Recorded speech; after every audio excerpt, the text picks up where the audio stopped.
Hai, dalam beberapa waktu terakhir, kapal penjaga pantai Cina CCG-5402 terus mengganggu wilayah kedaulatan Indonesia di perairan Laut Natuna Utara. Tidak hanya sekali, aksi kapal penjaga pantai Cina ini bahkan dilakukan berkali-kali. Meski sudah diusir oleh kapal perang KRI Sutedi Sunaputra 378 dan KN Tanjung Datu 301 yang mengawal perairan Natuna, kapal Cina ini terus mengganggu dan terus melecehkan kedaulatan Indonesia. Tindakan Cina ini jelas merupakan sebuah sikap yang tidak bersahabat kepada Indonesia.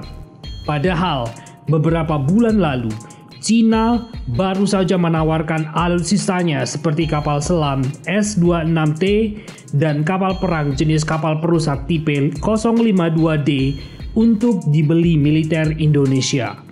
Pertanyaannya sekarang adalah, masih pantaskah militer Indonesia mempertimbangkan membeli alutsista dari negara yang secara terang-terangan melecehkan kedaulatan Indonesia? Mari kita bahas. Aksi tidak bersahabat kapal penjaga pantai Cina di perairan Indonesia di sekitar Laut Natuna Utara bukan kali pertama terjadi. Bahkan pada tahun 2020 yang lalu, aksi yang sama juga dilakukan oleh Cina, di mana Indonesia bahkan menempatkan beberapa unit pesawat tempur di Natuna kala itu untuk menghalau aksi kapal Cina ini. Artinya, apa yang dilakukan Cina saat ini tidak akan menjadi aksi terakhirnya. Besar kemungkinan di kemudian hari, aksi tidak bersahabat dari negeri panda ini bisa akan terjadi kembali di masa mendatang.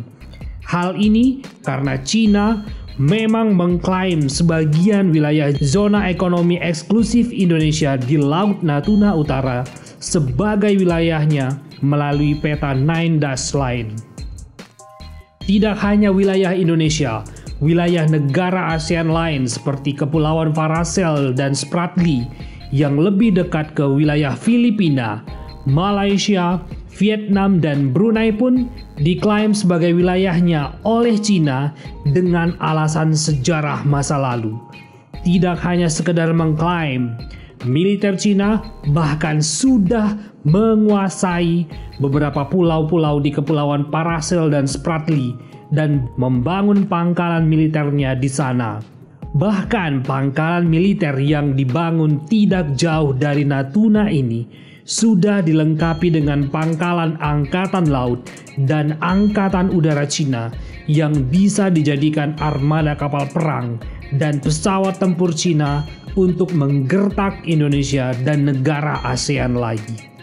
Tidak hanya Indonesia, negara-negara ASEAN lain yang wilayahnya juga diklaim Cina juga mendapatkan perlakuan tidak bersahabat dari Cina. Sebut saja Filipina, Malaysia, dan Vietnam yang sudah sering harus berhadap-hadapan dengan kapal-kapal penjaga pantai Cina yang terus mengganggu dan melecehkan wilayah kedaulatan negara mereka.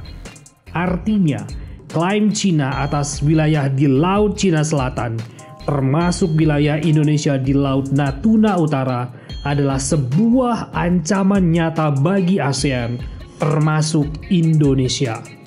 Maka admin sendiri sangat heran sekali jika beberapa waktu lalu, militer Indonesia dikabarkan berminat membeli kapal selam tipe S-26T dan kapal perang jenis perusak tipe 052D dari Cina. Admin bukan meragukan kualitas dan kehebatan kapal perang buatan negeri tirai bambu tersebut. Harus diakui, kapal selam dan kapal perusak tipe 052D buatan Cina cukup modern dan sangat mematikan, sehingga jelas akan menambah kekuatan militer Indonesia jika benar-benar dibeli. Namun yang menjadi masalahnya adalah, bukankah sebuah hal yang ironis jika militer Indonesia membeli kapal selam dan kapal perusak tipe 052D dari negara yang secara terang-terangan melecehkan kedaulatan Indonesia? Kalaupun Indonesia membeli alutsista asal Cina ini, Tentu militer Indonesia tidak akan bisa mengandalkan kapal selam tipe S-26T dan kapal perang perusak tipe 052D ini untuk melawan Cina di Natuna. Jelas, Cina sudah mengetahui semua kelebihan dan kelemahan kapal selam dan kapal perusak buatannya ini. Oleh sebab itu, admin berpendapat bahwa membeli alutsista dari Cina yang secara terang-terangan sudah dan terus melecehkan kedaulatan Indonesia di Natuna adalah sebuah tindakan ceroboh. Maka militer Indonesia harusnya membuang jauh-jauh keinginan membeli alutsista dari negara yang tidak bersahabat dengan Indonesia ini. Aksi tak bersahabat kapal penjaga pantai Cina di Laut Natuna Utara kali ini harusnya dijadikan sebagai sinyal tanda bahaya yang akan dihadapi Indonesia di masa mendatang. Oleh sebab itu, modernisasi kekuatan alutsista yang memperkuat militer Indonesia harus menjadi perhatian besar. Pengadaan kapal-kapal perang canggih seperti frigat Town di Revel dari Italia dan juga frigat FDI dari Prancis, serta pengadaan pesawat tempur seperti 42 unit pesawat tempur Dassault Rafale dari Prancis dan 24 unit pesawat tempur F-15EX Strike Eagle dari Amerika, tentu akan membuat Cina berpikir ulang mengganggu kedaulatan Indonesia. Apalagi 42 unit pesawat tempur Dassault Rafale yang sudah dibeli Indonesia nantinya akan ditempatkan di Pekanbaru dan Pontianak yang sangat dekat dengan Natuna. Nah, bagaimana pendapat kamu? Apakah masih pantas militer Indonesia mempertimbangkan membeli alutsista seperti kapal selam S-26T dan kapal perang jenis perusak tipe 052D dari Cina yang secara terang-terangan terus melecehkan kedaulatan Indonesia? Sampaikan komentar kamu di kolom komentar di bawah ini ya. Kita diskusikan. Salam.